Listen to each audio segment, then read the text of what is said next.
Ito yung kanila oh, mga simena, malaki na eh. Ang dami oh. Tayo nandito ngayon.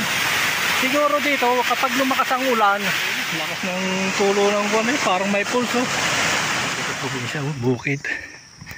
Ayos dito. Ito na. Maluwang pala to. Guys, tayo ayan dito sa Kwan. Pupunta tayo ng dam. At hinihintay ko lang yung si pangalan nito. Bago nating tropa. Bago. Nakilala si Kwan.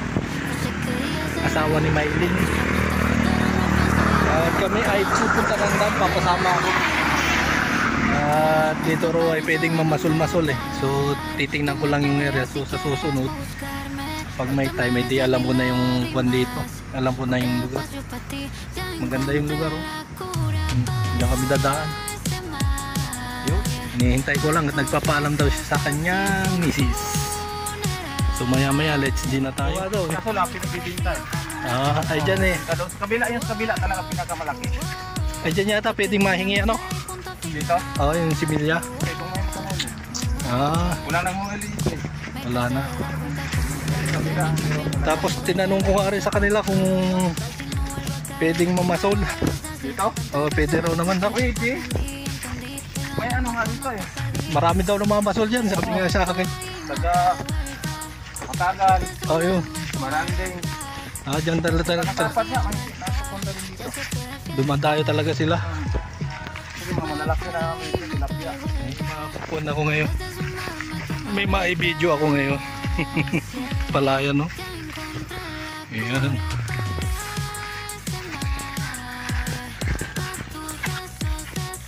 Ay, naglalakad pa rin. Papuntang dam. Tinatanong natin. Mais? Oh, mais yan. Mais yan natin. Mais. Sipag oh. Tatanim ng mais.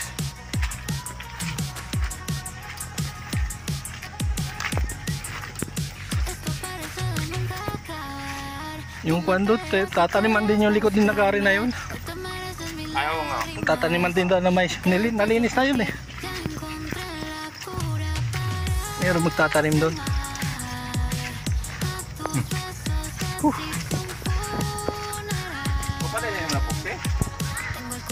Tatanim sila ng mais. Ayaw mo rin pagtanggol. Ay, nagpapin nag-aaral naman ng sunod. Mura mag-ibakirohan mo.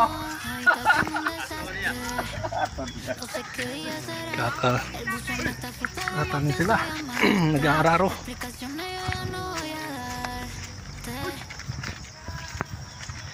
Dito yung kalimitan ng ginagamit pang araro yung kalabaw no?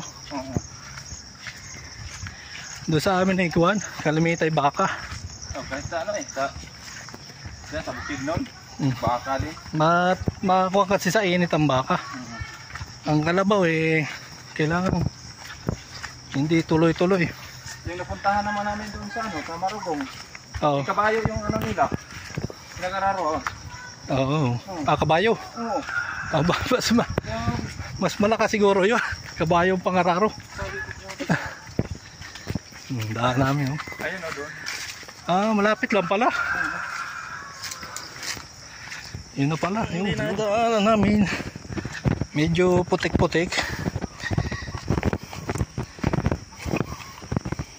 Yun. Putik-putik. Kaya ito'y putik ay umulan kagabi. Umulan kahapon magdamag. Grabe yung kuwan eh. Grabe yung ulan. Madulas pa naman yung chinelas ko. Tanggalin ko na lang. Yayapak na lang. Yapak ang isang pa. Yun. Ganito talaga sa probinsya. Bukid. Ayos dito. Ayos na ayos. Parang adventure na rin ito. Adventure, tama-tama. Tayo nakapag-adventure sa paghahanap ng spot. Hanap tayo ng spot na pwedeng pag-fishing. So yeah.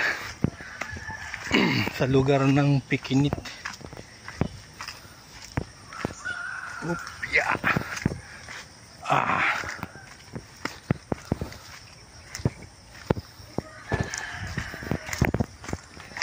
Ito yung medyo maliit daw na dam, pero yun nandun sa kabila, yun daw yung malaki. Ayan. Ay.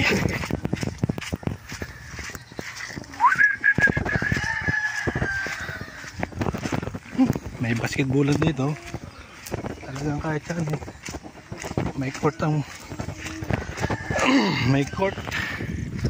So malapit na tayo sa spot. Spot. Yeah. Hindi ko muna din na yung ating gamit. Saka na pagkatukoy na yung spot dito, para sa ngayon ay naghanap lang ako ng spot ng fishingan para marami tayong magawang aktibidades pag nakabakasyon. Ito pala dito, parang patubig.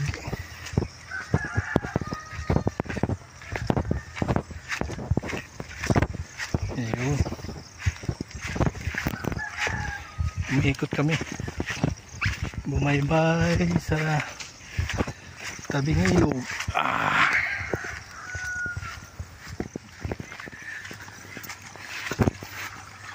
Kukuha sila ng mais, tatabong. Yun sila, si nanay at si tatay andun na sa unahan. Kasabay ko kanina yun eh. Kukuha daw sila, manghihingi ng similya ng tilapia. So ako naman ay titingin na lang kung saan ang dam.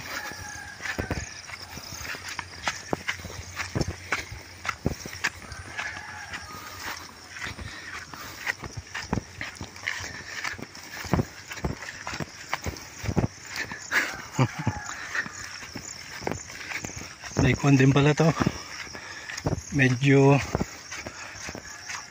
adventure din nga. Napalaban palaka, napalaban ng ahonin.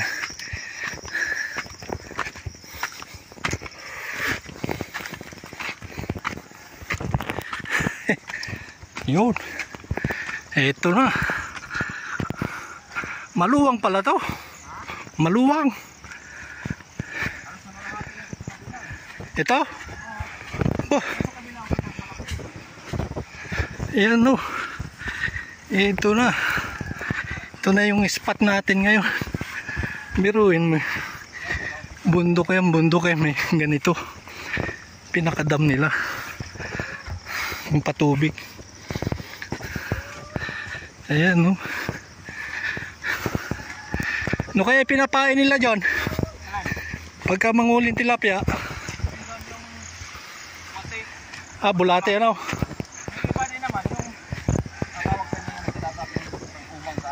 Oo. Ayun pala. Ayan. Pero ito yung maluwang na to. Yung pala nandoon, mas maluwang pala nandoon sa kabila. Oo. Bah.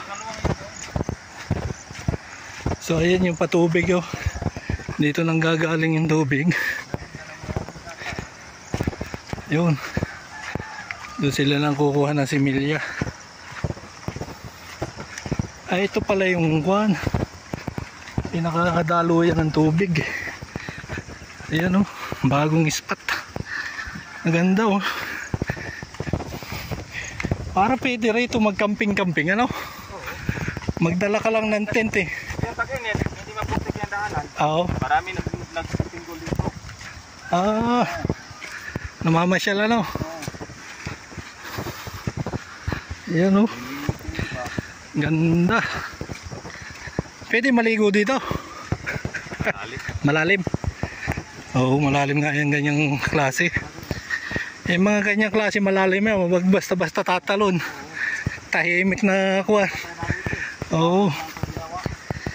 Yung mga ganyang klaseng kuwan, May lasing. tubig. Hindi may kasabihan na ang ilog na maingay mababaw.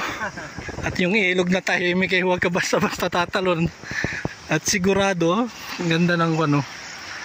Pero para siyang lake. Ang ganda oh. Pero yung bundok. Ayan oh. Ito yung pinakadam nila. Ayos. Ay dito pwede maligo-ligo siguro. Malumot ano. Bago kadulok mo yun. Papunta yan doon ano. Saan sila kumukuha si Milya dyan? Yan sa ano? Dyan sa baba? Baba dyan. Dyan sila nakakakuha. Ng tubig. Nakaya magandang pamain sa... Oo. Pero ako'y nalalawakan na rito. Ba, mukhang marami mahuhuli rin. Papakain. Yan. So ito mga guys yung spot natin ngayon. So may bago tayong spot na natukuyan. Mayroon pa palang isang spot na mas malawak pa rito. Halos kalahati pa lang daw ito eh. Ako nalalawakan ako dito eh. So how much more pa doon sa kabila siguro. Siguro mga sa susunod nating bakasyon eh pupuntahan natin yun. So dito muna tayo mag-concentrate ng pamfish. Maraming nagtatalunan. Magkukuha lang ako ng pamain sa tilapia na huli dito. Puntahan ko pala yun. Panuorin ko paano paghuli ng guwan. So dito mga guys ay may nang kukuha ng similya ng tilapia. Ay titingnan ko kung paano sila magkuha. At kung ilan yung makukuha nila. Kasabay ko itong mga ito kanina eh. Mabilis sila maglakad eh. Nandun muna si Kuwan, si Kuya o si Kuwan yan. Bago nating tropa. Taga rito. Asawa ni Ate Maylin. Siya yung nagturo.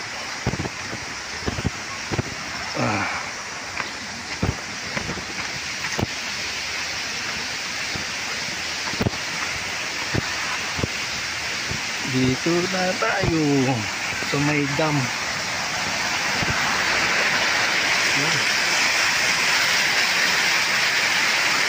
Lakas ng tulo ng buwan eh, parang may pulso.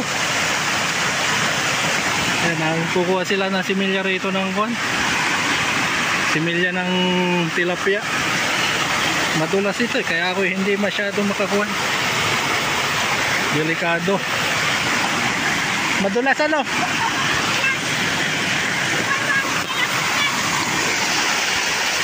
Nahulog yung aking panyo. Nahulog. Nahulog yan. Ayan o.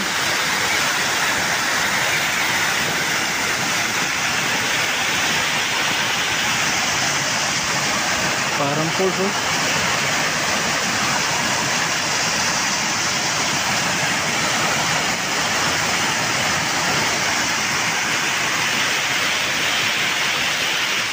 Tayo nandito ngayon. Siguro dito kapag lumakas ang ulan, lumalaki nga yung tubig dito, tapos yung mga similya ng tilapia ay umaangat. Kaya doon sila nanguhuli.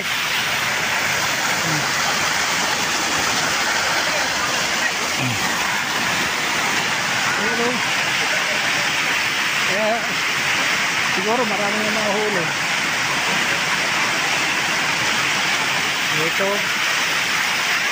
first time ko po dito sa lugar na to, first time at talagang amazing, maganda po yung lugar at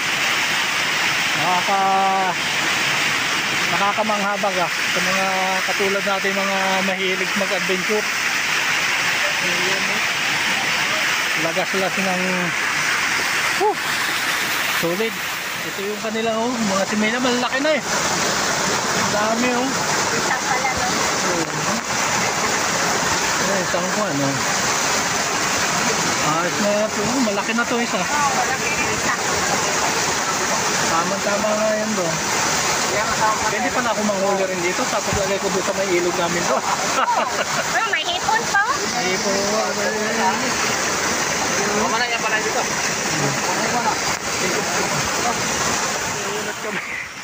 Pabalik na. Marami na silang nakuha si Milya, sina tatay at nanay. Puno na yung kwan, dadagdagan pa nila yun. Pinawisan din tayo.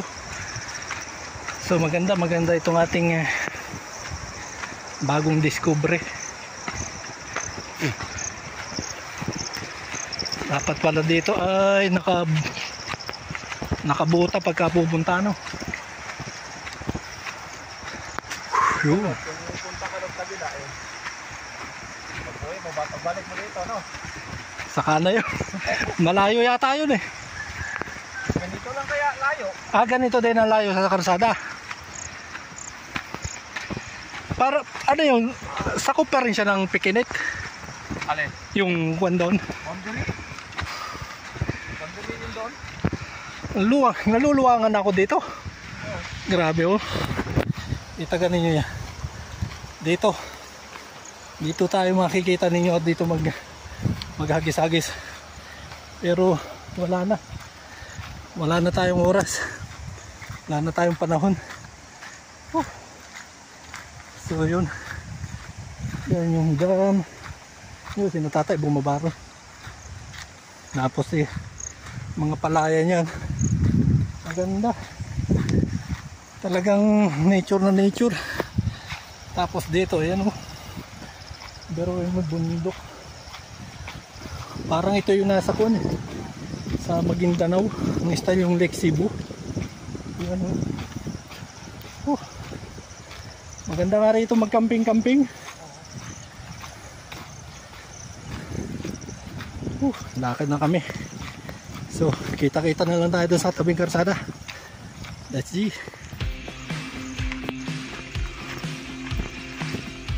Kalabaw pa oh.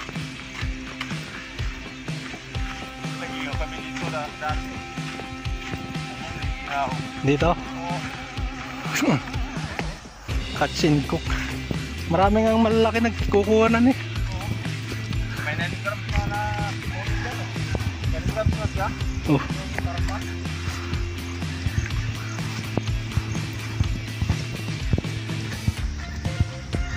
Magre-research muna ako na kung anong pamain sa kuwan. Sa mga sa ganyang kuwan. Ano yan? Tilapia ano? Dahan-dahan, baka madulas.